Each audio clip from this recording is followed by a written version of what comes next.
The typewriter arrived at my doorstep wrapped in brown paper, no return address. Its keys gleamed black, letters etched sharp as knives. I set it on my desk, unable to resist the urge to press a key. The machine shuddered beneath my fingers.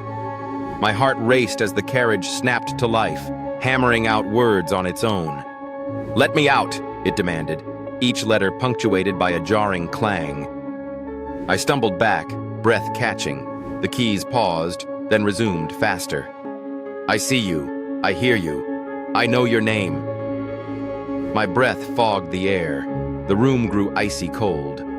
Suddenly, a photograph slid from beneath the platen. A picture of me, taken from outside my window just moments ago. Panic surged. I lunged for the door, but it slammed shut with a deafening bang. The typewriter rattled violently, spewing paper. No escape! I screamed, but the sound was swallowed by the relentless clatter of keys.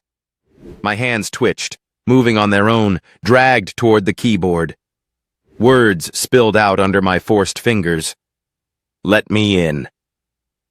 The final line appeared, not typed, but carved deep into the metal. "Now you're mine." Silence fell. Only the echo of keys remained, waiting patiently for the next victim.